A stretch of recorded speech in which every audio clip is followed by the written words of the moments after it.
మన సబ్జెక్ట్ ఏంటంటే దేవుని ఎదుట మనం జాగ్రత్తగా ఉండాలి. మనుషుల ఎదుట కాదు, దేవుని ఎదుటే. హల్లెలూయా. సో మంచిది, మనము మాట్లాడుకుంటున్న విషయాలు కూడా అవి. వాక్యంలోనికి వెళ్దాం. ఒక్కసారి మరలా మన వచనాలను జ్ఞాపకం చేసుకుందాం. కీర్తనల గ్రంథము 15 అధ్యాయము 1-2 వచనాలు. యెహోవా, నీ గుడారములో అతిథిగా ఉండదగిన వాడెవడు? నీ పరిశుద్ధ పర్వతం మీద నివసింపదగిన వాడెవడు? యథార్థమైన ప్రవర్తన కలిగి నీతిని అనుసరించుచు హృదయపూర్వకముగా నిజము పలుకువాడే. మరలా చెప్తున్నాను, ప్రవర్తించు విషయాల్లో యథార్థతను కలిగిన వాడు, వెంబడించేటువంటి విషయాల్లో నీతిని కలిగిన వాడు, మాట్లాడే విషయాల్లో నిజమును కలిగినటువంటి వాడు. ఇవి విని విడిచిపెట్టిన వాడు కాడు. వీటిలో జీవించేవాడు దేవునితో ఉంటాడు, దేవుడు తనలో ఉంటాడు. హల్లెలూయా. దేవునితో ఉంటాడు, దేవుడు తనలో ఉంటాడు. మనము అలవోకగా మాట్లాడే అబద్ధాలు, వీటన్నిటిని కూడా దృష్టించాలి. మనము వెళుతున్న మార్గాలు నీతి అనుకోకూడదు, అది వాక్యానుసారంగా ఉందా అనేటువంటి విషయాల్ని మనము గ్రహించాలి. అలాగే మనము ప్రవర్తించే విధానము దేవునికి ఇష్టకరంగా ఉందా మనము గ్రహించాలి. గ్రహించి మార్చుకోవాల్సింది ఏదైనా హెచ్చరిక మన జీవితంలోకి వస్తే 100% మార్చుకోవాలి. దేవుడు కనికరించేవాడే, దేవుడు కృప చూపించేవాడే, దేవుడు ఆదరించేవాడే. ఆమేన్. కానీ దేవుడు పరిశుద్ధుడు, దేవుడు పరిశుద్ధుడు, దేవుడు నీతి గలవాడు, యథార్థవంతుల్ని ఆయన వర్ధిల్లింపజేసేటువంటి వాడు. దేవునికి మహిమ కలుగును గాక. సో మన ప్రవర్తన, మన మాట, మనం వెంబడించేటువంటిది ఏదైతే ఉందో అది నీతి కలిగిందై ఉంటే వారు వర్ధిల్లుతారు. సో కాబట్టి ప్రవర్తన విషయంలో, మనము మాట్లాడే విషయంలో, వెంబడించే విషయంలో దేవుని బిడ్డలు ఎంత జాగ్రత్తగా ఉండాలి అనేటువంటి విషయాన్ని మనం మాట్లాడుకుంటూ, మరి అబ్రహాం గారిని మనం జ్ఞాపకం చేసుకున్నాం.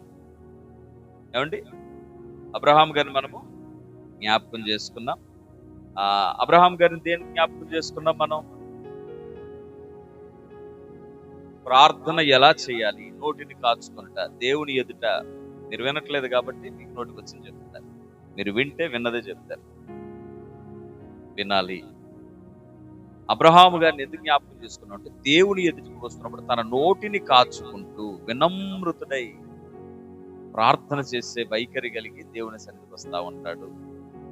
అబ్రహాము స్థాయి లోకానుసారంగా, రాజులు అబ్రహాముని నీవు మా మధ్యలో రాజుగా ఉన్నావయ్యా అని సాక్ష్యం ఇచ్చేటువంటి స్టేటస్ కలిగిన వాడు అబ్రహాము. అబ్రహాము పిలిస్తే దండే దిగి వస్తుంది. అబ్రహాముకి ధన విషయంలో పొదువలేదు, జనము విషయంలో పొదువలేదు.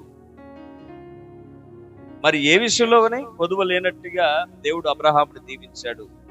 దానికి గల కారణము అబ్రహాము విధేయత, మీరు చెప్పినట్టు విశ్వాసం. కానీ మరలా దేవుడి యొద్దకు వచ్చినప్పుడు ఆయన గర్విష్ఠుడయ్యి అహంకారిగానో అతిశయంతోనో రావట్లేదు. కానీ దేవుని ముందుకు వచ్చేటప్పుడు ఎలా వస్తున్నాడంటే, బూడిదను ధూళిని అనుకుంటూ వస్తున్నాడట. మన సబ్జెక్ట్ లో మనం నేర్చుకునేది ఏంటంటే, నోటిని కాచుకునుట, ప్రవర్తనను కాచుకునుట, వెంబడించే విషయాల్లో నీతిని కాచుకునుట అనేటువంటి విషయాలు మనం మాట్లాడుతున్నాం. అబ్రహాము దేవుని దృష్టించాడు కాబట్టి దేవుడు అబ్రహాము దృష్టించాడు. దేవునికి స్తోత్రం. విశ్వసించడానికి ఆధారం లేని సమయంలో అబ్రహాము దేవుని వైపు తిరిగి విశ్వాసం ఉంచడం ప్రారంభించాడు కాబట్టి అబ్రహాము విశ్వాసాన్ని నీతిగా ఎంచాడు దేవుడు. కానీ అబ్రహాము అనేటువంటి మాట వచ్చినప్పుడు దేవుడు ఒకటి ఇష్టపడతాడు. ఏంటంటే, ఎస్ నేను ఆ అబ్రహాము దేవుడును అనడానికి ఇష్టపడతాడు. హల్లెలూయా. ఆ అబ్రహాము దేవుడును అనడానికి ఇష్టపడతాడు. ఎందుకు ఆ అబ్రహాము దేవుడిని అనడానికి ఇష్టపడుతున్నాడు అంటే, అబ్రహాము దేవుణ్ణి దేవుడిగా చూడగలగడం వచ్చినవాడు. దేవుడిని పలికి వదిలేసేవాడు కాదు, దేవునిగా హెచ్చించగలిగేటువంటి వాడు. కాబట్టి భూలోకంలో తన స్థాయిని పక్కన పెడతాడు. దేవుని ఎదుట ఆయన దుమ్ముని, ధూళిని, బూడిదని అనేటువంటి స్వభావంతో ఆయన తగ్గింపుని దేవుని సన్నిధిలో కనపరుస్తాడు. ఎక్కడెక్కడ కనపరుస్తాడంటే లేఖనానుసారంగా మరి గమనించినట్లు, నీవే దేవుని మందిరమై ఉన్నావు అన్నప్పుడు, దేవుడు ఆ మందిరంలో నివాసం చేస్తున్నప్పుడు నిలువెల్లా తగ్గింపు కలిగి ఉంటాడు. హల్లెలూయా. ఎప్పటికీ తగ్గింపు కలిగి ఉండేటువంటి వాడు అబ్రహాము. ఒక్కొక్కటిగా పరిశీలన చేసుకుంటూ గనక వెళితే అబ్రహాము ఎన్ని విషయాల్లో తగ్గి ఉంటాడు అనేటువంటిది మనకు అర్థమవుతుంది. సో నోటిని కాచుకునేటువంటి విధానము మన అబ్రహాం జీవితంలో మనము చూసాం. రెండవది, దేవుని సన్నిధిలో దేహాన్ని కాచుకునేటువంటి విధానం కూడా మనము చూసామా లేదా?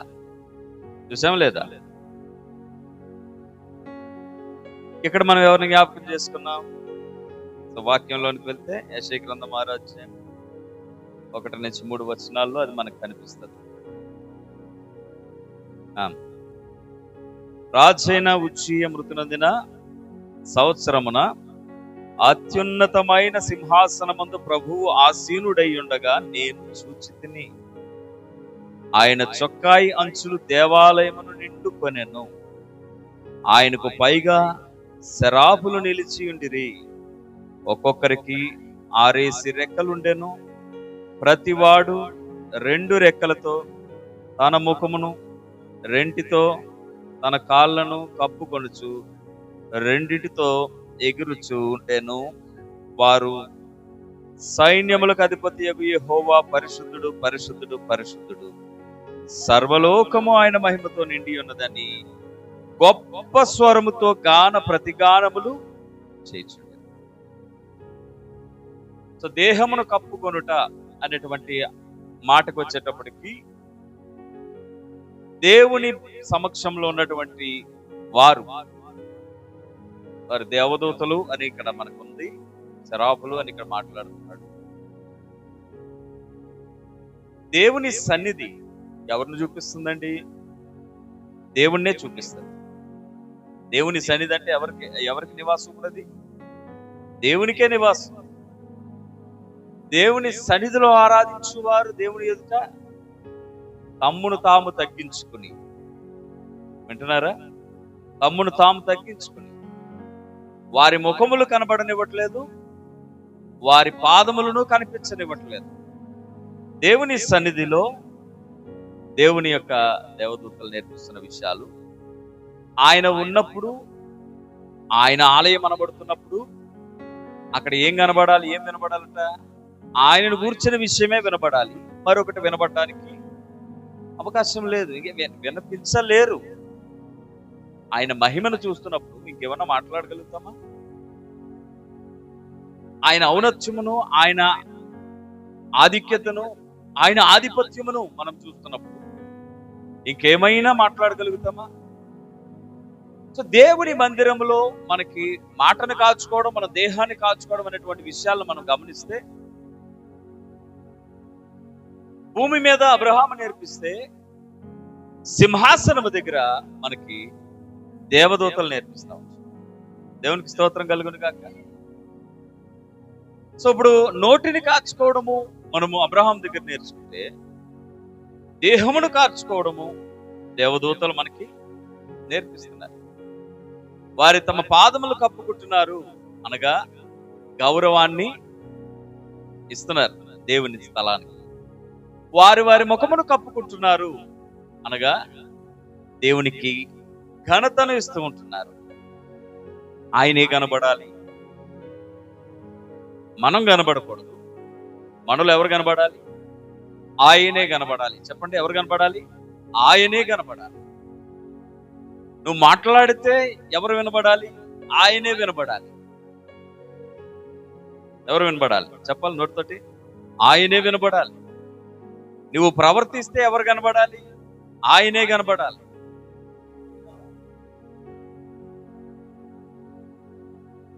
సో దేవుని ఆ స్థాయిలో మనం ఆలోచన చేసినప్పుడు, దేవుని మందిరంలో నుంచి ఆరాధనాత్మలాగా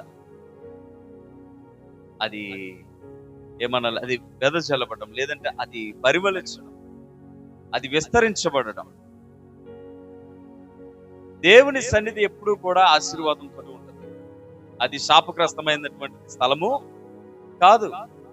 శాపములు కొట్టివేయబడేటువంటి స్థలము, పాపములు క్లీన్ చేయబడేటువంటి స్థలము. కాబట్టి దేవుని సన్నిధి ఎప్పుడు కూడా అది శ్రేష్టమైన, పరిశుద్ధ, పవిత్రమైన స్థలం. అచ్చట నేను ఉంటానంటాడు ఆయన. అప్పుడు అటువంటిది నీ దేహము, నీ ప్రాణము, నీ దేవుని సన్నిధి అయితే అక్కడ ఆయన ఉంటే అక్కడ అస్వస్థతకి తోవలేదు, ఆర్థిక ఇబ్బందులకి తోవలేదు, అక్కడ అవమానానికి తోవలేదు, ఓటమికి తోవలేదు. అయినని ఇవన్నీ మనము ఆరాధిస్తూనే మనం కలిగి ఉన్నామంటే మనము పరిపూర్ణంగా దేవుని ఆలయం కాలేకపోయామనేటువంటిది ఇక్కడ ఫైనల్. దేవుని మందిరానికి ప్రతి ఆదివారం వచ్చి మనం కూర్చుని నేర్చుకున్న విషయాలు ఏంటంటే, నేను దేవుని మందిరముగా ఇంకా ఎలా కట్టబడాలి, పరిపూర్ణంగా కట్టబడాలి. మనం పరిపూర్ణలం కాము, చెబుతున్న నేను గాను, వింటున్న మీరు గారు. పరిపూర్ణం చేసేవాడు ఆయనే. కాబట్టి మనము ఆయన యొద్దకు వచ్చినప్పుడు తగ్గి ఉండడము, అది మనల్ని పరిపూర్ణతలోనికి తీసుకెళ్తాం. హల్లెలూయా. నేను పరిపూర్ణుని కావాలి.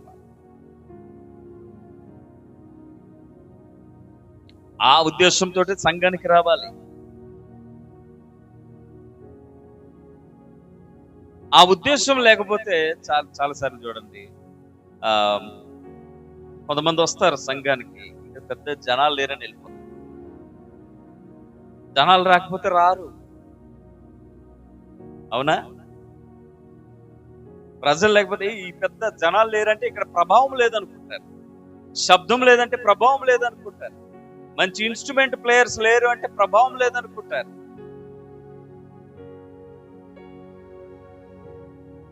రాత్రి ఒక దైవజనుడితో మాట్లాడుతుంటే, దేవుని ఆరాధించడము అంటే ఏంటి అన్నా అని అడిగితే ఆయన అంటాడు, తగ్గి తల వంచుకుని దేవుని ఎదుట నిలబడడమే ఆరాధించడం అంటాడు. హల్లెలూయా. ఆయన మామూలు వ్యక్తి ఏం కాదండి, బైబిల్ పండితుడని చెప్తాడు. దేవుని మహాకృపను బట్టి మంచి వాక్య జ్ఞానం కలిగినటువంటి దైవజనుల్ని దేవుడు పరిచయం చేస్తున్నాడు. ఎందుకంటే నన్ను బలపరిస్తే నేను నా సంఘాన్ని బలపరచుకున్నాను. దేవుడు నాకు ఇచ్చిన ఆయన ప్రజలను నేను బలపరిచాను. అందుకే నాకు తర్పిదిచ్చి తన ప్రజల మధ్యకి దేవుడు పంపిస్తాడు. హల్లెలూయా. ఇప్పుడు మీరంతా ఏం చేయాలి తెలుసా? ఆ తర్పిదిలోనికి రావాలి. ఆయన అంటాడు, అన్న ఆరాధన అంటే ఏంటన్నా అంటే ఎగిరెగిరి పడడమా, పెద్ద శబ్దాలతో నింపేయడమా అంటే అది ఒక రకమైన ఒక టైప్ ఆఫ్ మూమెంట్ ఇస్తుందేమో. మనం చాలాసార్లు అనుకుంటాం, పొరపాటున కరెంట్ పోతే మన ఆత్మ ఎటుపోవమని.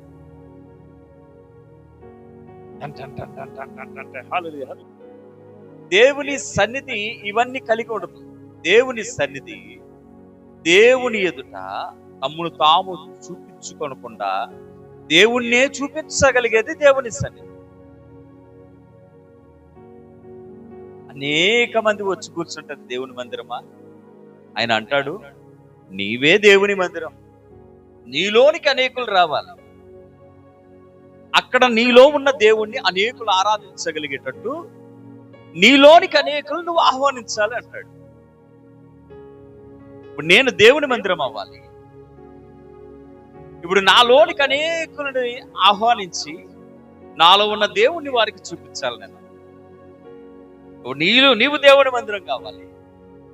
నీవు అనేకులని నువ్వు ఆకర్షించి నీలో ఉన్న దేవుణ్ణి ఆరాధించగలిగేటట్టు చేయాల్సిన బాధ్యత నీది. ఎంతమంది చేస్తున్నాం అలా? మనం నా వైపు చూడండి. మీ కన్నులు తిప్పినా, మీ మనసులు తిప్పినా అర్థం కాదు. యాక్టివ్గా కొద్దిసేపు ఉందాం. ఎంతమంది చేస్తున్నాం?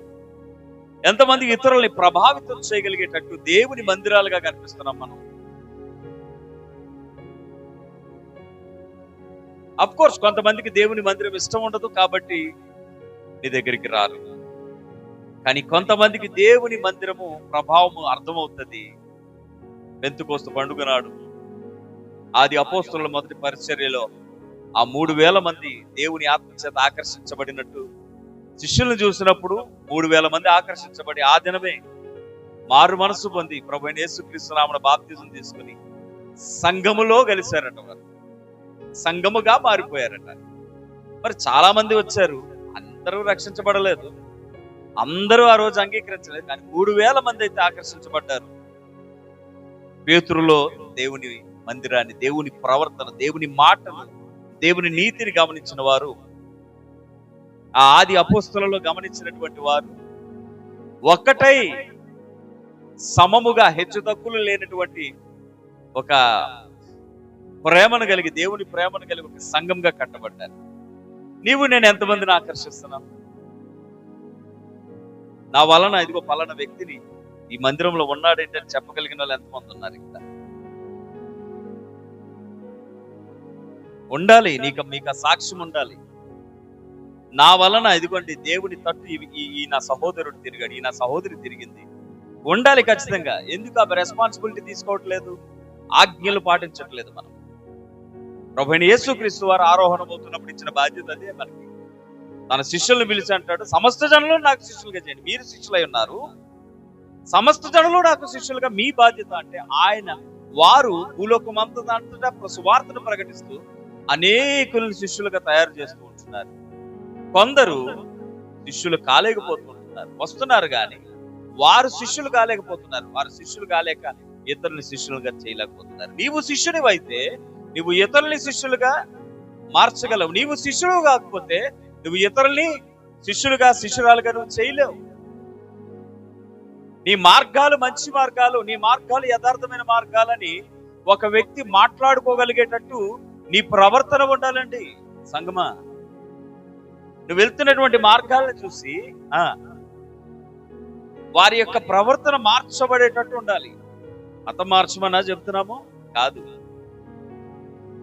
దైవికంగా ఒక వ్యక్తి జీవిస్తే ఎంత పర్ఫెక్ట్ ఉంటాడు, ఎంత యథార్థంగా ఉంటాడు, ఎంత నీతిగా ఉంటాడు, నోట కపటము లేకుండా ఒక వ్యక్తి ఎంత నమ్మసక్యము కలిగినటువంటి మాటను తన నోట దాచుకుని ఉంటాడు, అవే రిలీజ్ చేస్తా ఉంటాడు.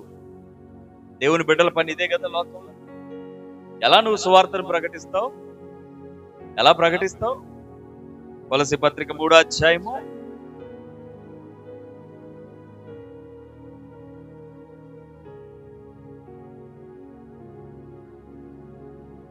5వ వచనం, కావున భూమి మీదనున్న మీ అవయవములను అనగా సారత్వమును, అపవిత్రతను, కామాతురతను, దురాశను, విగ్రహారాధనైన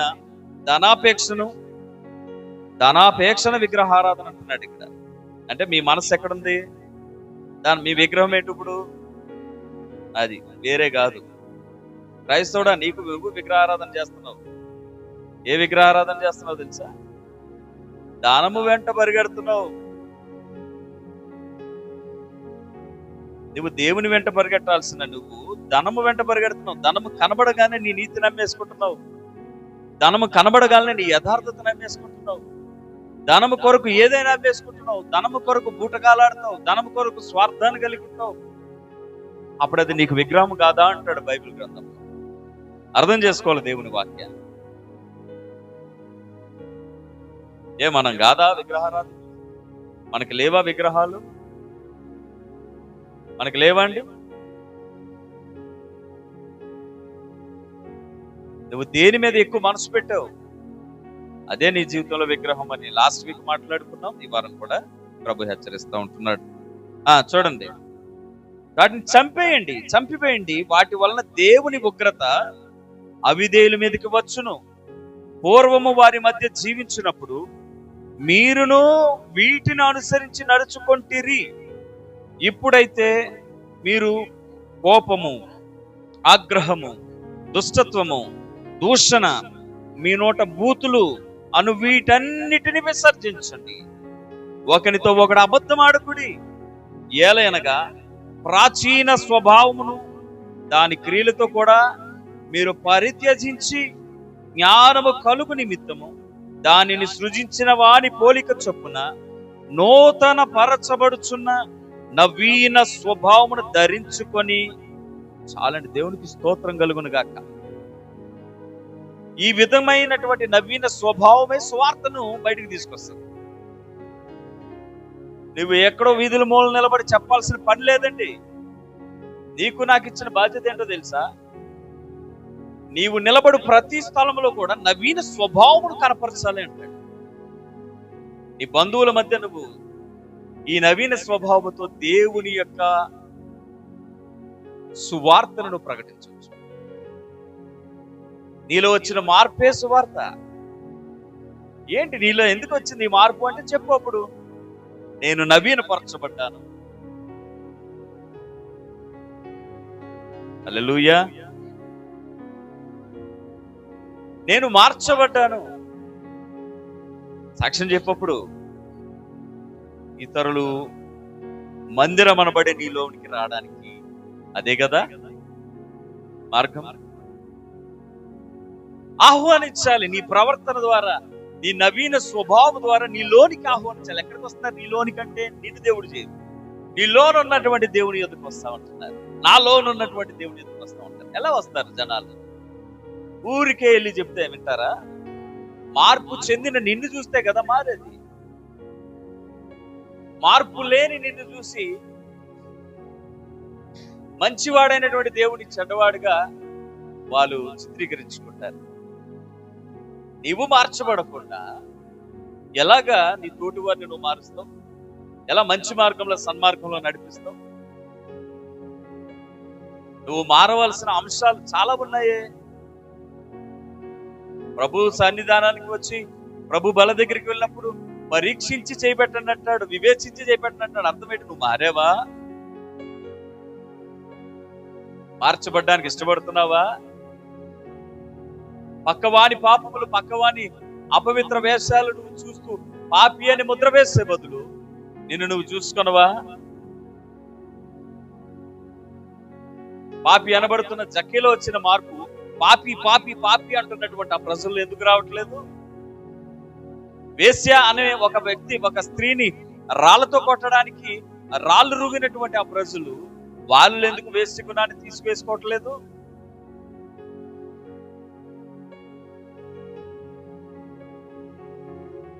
నేను దేవుని మందిరమై ఉంటే నాలో పవిత్రత ప్రవహిస్తుంది. హల్లెలూయా. అందుకోసమే ప్రభు అయిన యేసుక్రీస్తు పరిశుద్ధుల కొరకు రాలేదు, గొప్పవారి కొరకు రాలేదు. ఎవరి కోసం వచ్చాడట? ఆయన పాపుల కొరకు వచ్చాను. దీన్ని అర్థం చేసుకోకుండా పాపులను సపోర్ట్ చేసే దేవుడు అని ఈ మధ్య ఒక ప్రాపగాండ.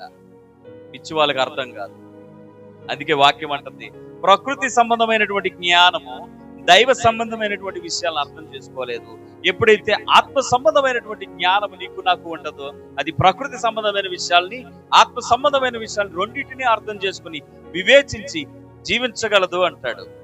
ఓ క్రైస్తవుడా, నువ్వు ఆత్మ సంబంధమైన జ్ఞానంతో ఉంటానంటే దేవుడు నీకు అర్థమవుతాడు.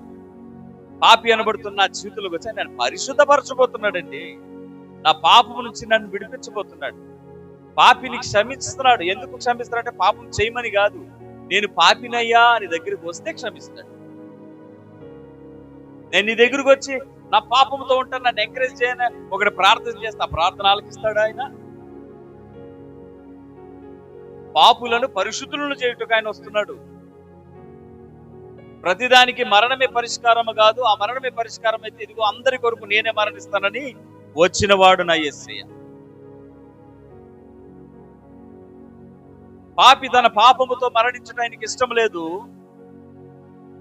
వాడి ప్రాణము విడిచే లోపు తన పాపమును వాడు గ్రహించి పశ్చాత్తాప హృదయముతో దేవుని సన్నిధికి వచ్చి పాపములన్నీ విడిచిపెట్టి ఒక మంచి సాక్ష్యముతో తన జీవిత కాలమును ముగించాలి అనేదే దేవుని యొక్క ప్రధాన ఉద్దేశం.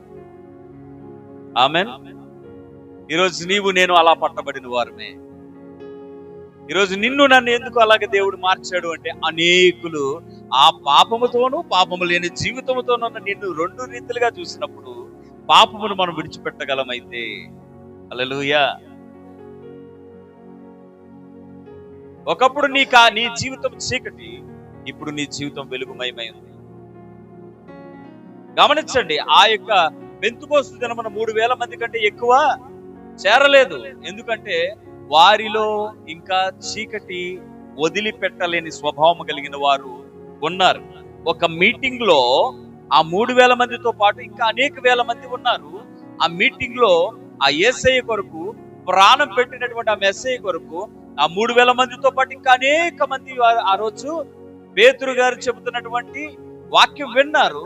కానీ ఆ 3,000 మందికి మాత్రమే చీకటిని విడిచి వెలుగులోనికి రావాలనిపించింది.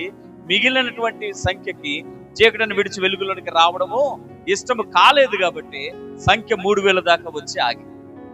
ఈరోజు కూడా మనం ప్రతి ఒక్కరిని ప్రభావితం చేయలేము. అని ఒక విషయము, దేవుడు ఆకర్షించగలిగితే అనేకులు నీ ద్వారా ప్రభావితం. దేవునికి స్తోత్రం. దేవుణ్ణి నువ్వు చూపించడం నీకు రావాలి. ఏమో 3,000 కంటే ఎక్కువ నీ వలన పట్టబడతారేమో, ఓ 300 మంది పట్టబడతారేమో, కనీసం 3 పట్టబడతారేమో. ప్రయత్నం చేస్తున్నావా మందిరంగా మారి? ప్రయత్నం చేస్తున్నావా దేవుని ఎదుట జాగ్రత్తగా ఉంటూ? నీ ప్రవర్తన విషయంలో జాగ్రత్త, నీ మాట విషయంలో జాగ్రత్త, నీ వెంబడించే విషయంలో జాగ్రత్త కలిగి ఉంటూ నువ్వు ప్రయత్నం చేస్తున్నావా దేవుని మందిరంలో ఉన్నటువంటి సువాసనను బయటికి తీసుకెళ్ళడానికి? సువార్త చెప్పే విధానం ఏంటండి? నవీన స్వభావమును నీవు చూపించడం.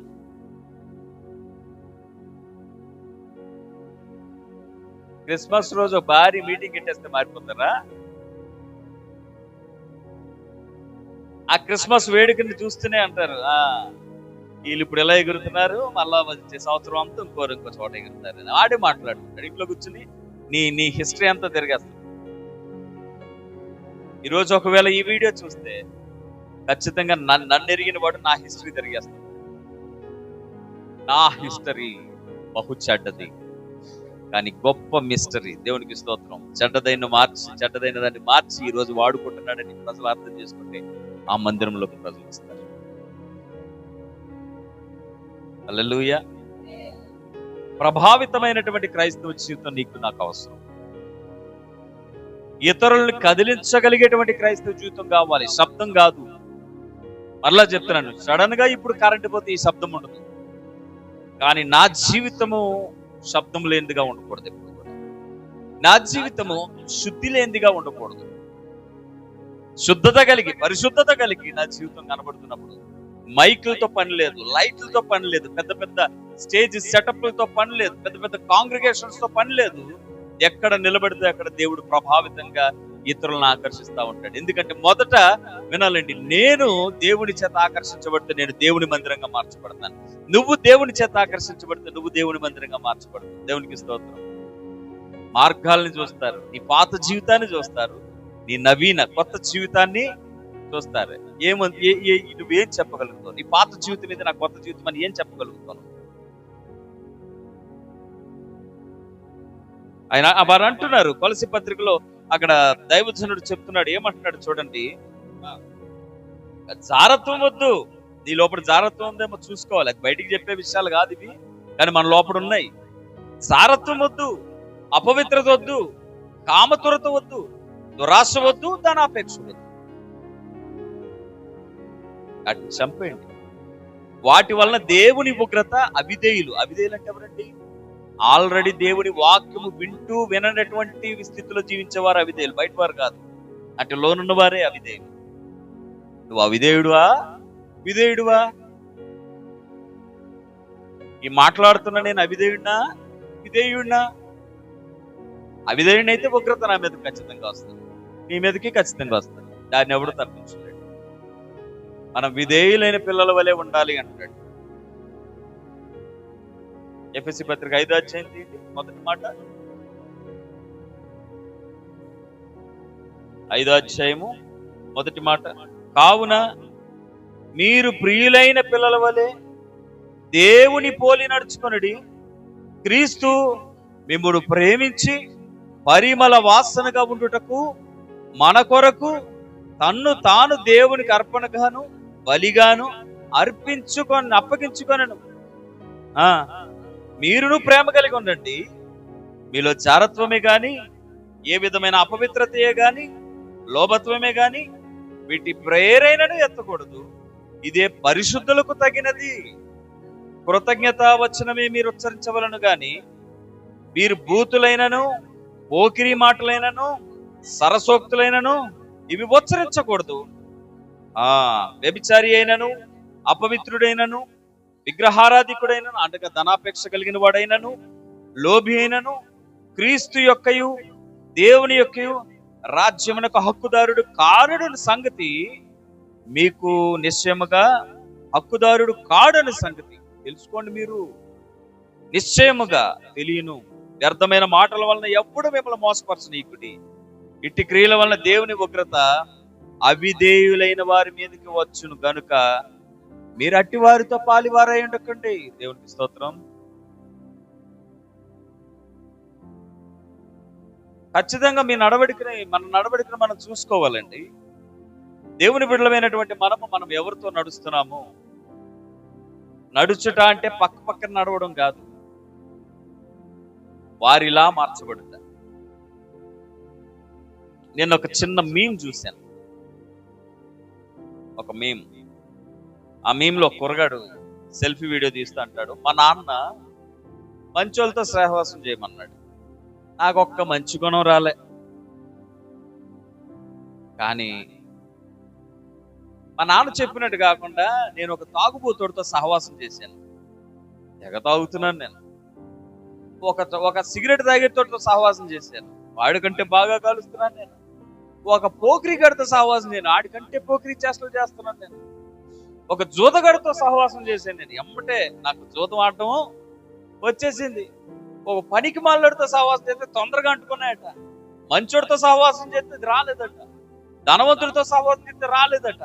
ఓ పనికి మాలడితో సహవాసం చేస్తే ఆడిలో ఉన్నవాడు దానికంటే డబుల్ వచ్చి కూర్చున్నట్టు వీడిలో. సబ్స్క్రైబ్ అంటున్నాడు చివరు.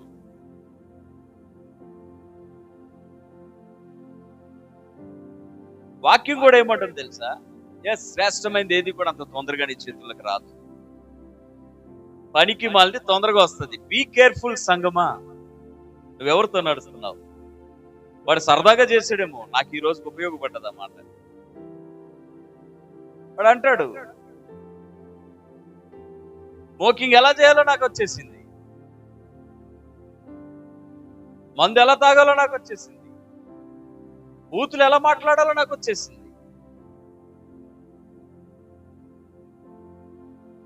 మీరు దేవుని మందిరమై ఉన్నారు కాబట్టి నువ్వెవరితో నడవాలి? ఏమి నేర్చుకుంటావు?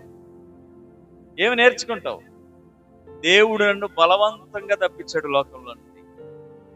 లేదంటే నేను అలా ఉంటానేమో, నువ్వు అలా ఉంటావేమో. ఈరోజు దేవుడు నిన్ను ఎందుకు ఆకర్షిస్తున్నాడు? నీ జీవితం పవిత్రంగా ఉండాలని, నీ ముగింపు నాటికి నీ జీవితం కనపరచబడాలని, మంచి సాక్ష్యంగా నీ జీవితం ఉండాలని.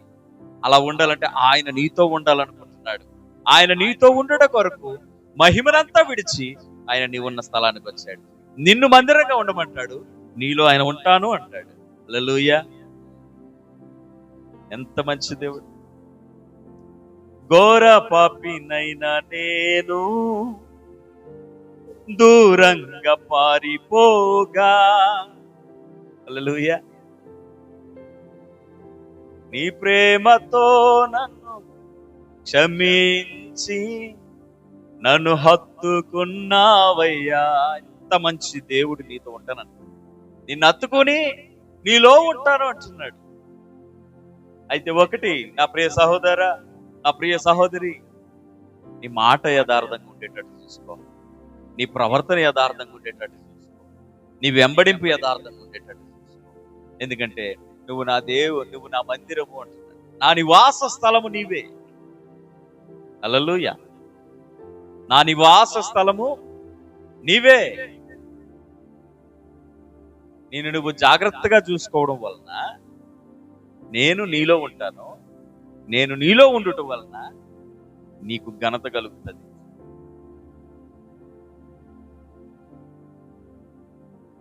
దేవుని కొరకు మనల్ని మనము తగ్గించుకోవడం, లోకానుసారమైన సమస్తాన్ని మనము విడిచిపెట్టుకోవడం, లోకములో సమస్తమును విడిచిపెట్టిన వారమై జీవించి ఒక సాక్ష్యాన్ని లోకానికి కనపరచడం. ఇదే సువార్త. ఇదే సువార్త. నీ వస్త్రాలు మారితే వచ్చేది సువార్త కాదు, మతము అనేటువంటి ఒక సైన్ ఇస్తావు నువ్వు. ఈ మతస్థులు ఈ బట్టలు వేసుకుంటారు.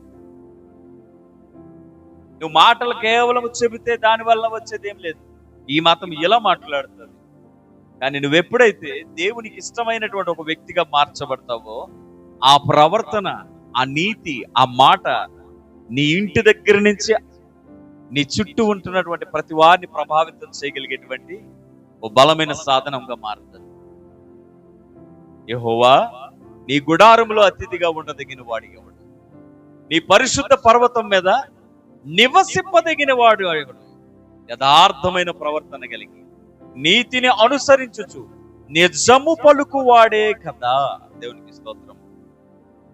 ప్రశ్నించుకుంటూ, పరీక్షించుకుంటూ జీవించాలి. క్రైస్తవుడా, క్రైస్తవురాలా, వినిన దాన్ని విడిచిపెట్టి మరలొచ్చే వారం మరలా విందాములే అనుకుంటే కాదు.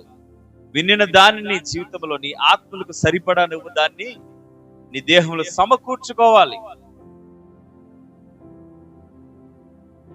ఓ రా మెటీరియల్ గా నీ దేహంలోనికి ఆహారం వెళ్ళి అది నీ దేహానికి పట్టకుండా మళ్ళా అది బహిర్భూమిలోనికి వెళ్ళిపోయింది అనుకోండి, దాని వలన నీకేమన్నా ఉపయోగమా?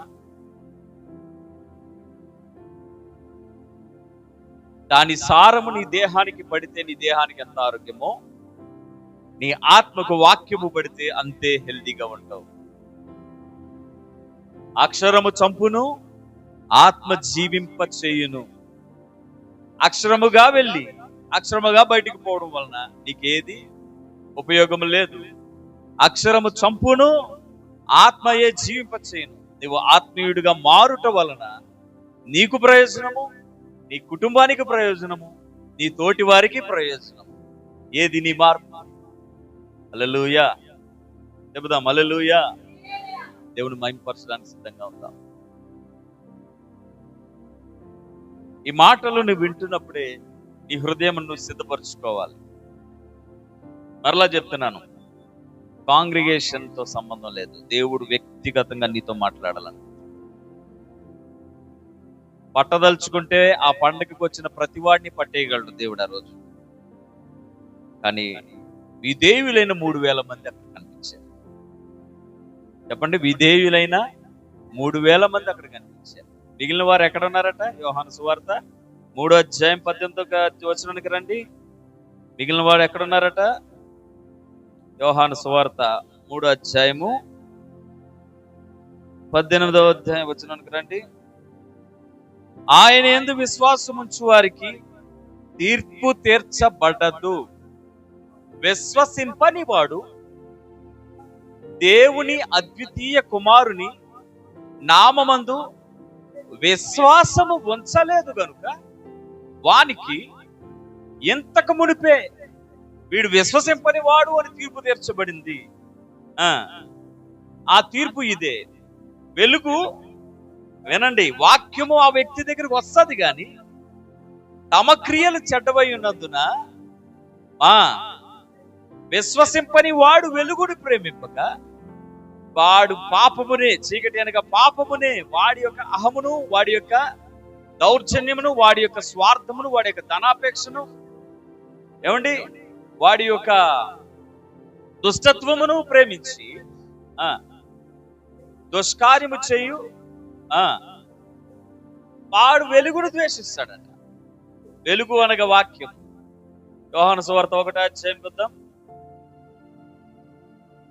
3వ వచనం నుంచి. కలిగినదేది ఆయన లేకుండా కలగలేదు. ఆయనలో జీవం ఉండెను, ఆ జీవము మనుషులకు వెలుగై ఉండెను. ఆ వెలుగు చీకటిలో ప్రకాశించుచున్నది, కానీ చీకటి దానిని. హల్లెలూయా. ఈరోజు వాక్యము నిన్ను ప్రభావితం చేస్తే దేవునికి స్తోత్రం, నువ్వు వెలుగులోనికి వస్తావు. వాక్యానికి నువ్వు ప్రభావితుడివైతే, ప్రభావితురాలివైతే, వాక్యానికి నువ్వు స్పందించగలిగే మనస్సు నీకుంటే, నువ్వు రాయివి కాదు, నువ్వు చలించు దేవుని కుమారుడు, కుమార్తెవు.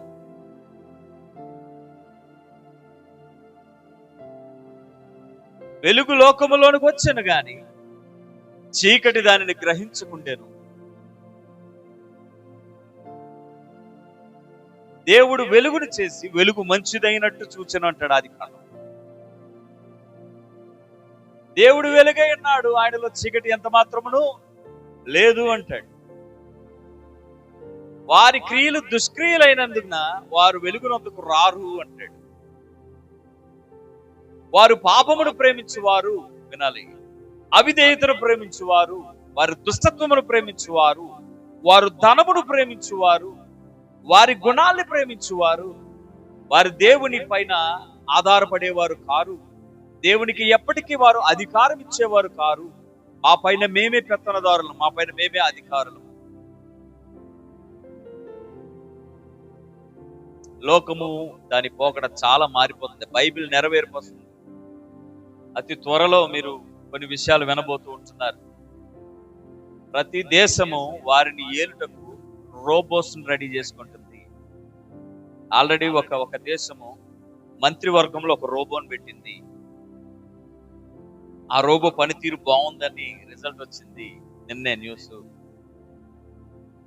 ఏదైతే సక్సెస్ రేట్ ఉంటుందో ఇమ్మీడియట్ గా ప్రపంచం అంతా అటుగా వెళ్తుంది.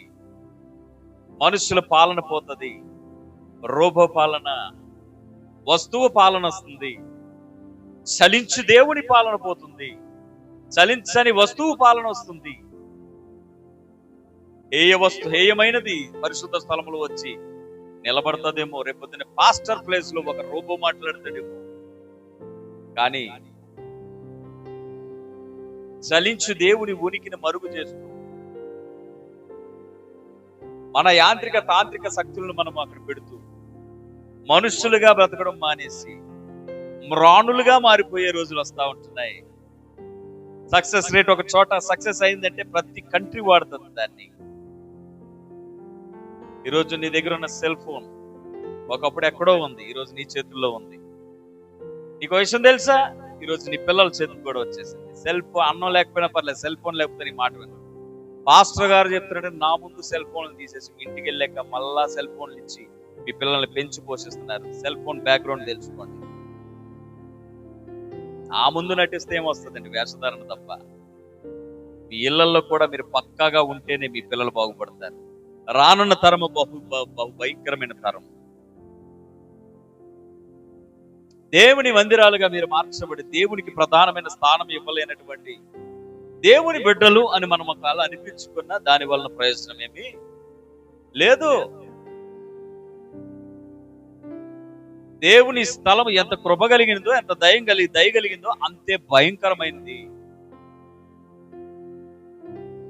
యాకోబు ఒక చోట ఎలా అంటాడని నేను ముగిస్తాను. యాకోబు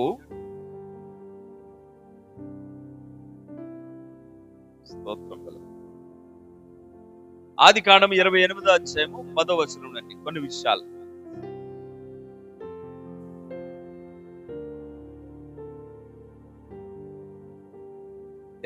అధ్యాయము 10వ వచనం నుండి. యాకోబు బెయేర్షెబా నుండి బయలుదేరి హారాను వైపు వెళ్ళుచు ఒక చోట చేరి ప్రొద్దుగుంకినందున అక్కడ ఆ రాత్రి నిలిచిపోయి ఆ చోటి రాళ్ళలో ఒకటి తీసుకొని తనకు తలగడగా చేసుకొని అక్కడ పండుకొనెను. అప్పుడు అతడు ఒక కలగనెను. అందులో ఒక నిచ్చెన భూమి మీద నిలిచి ఉండెను. దాని కొన ఆకాశమునంటేను.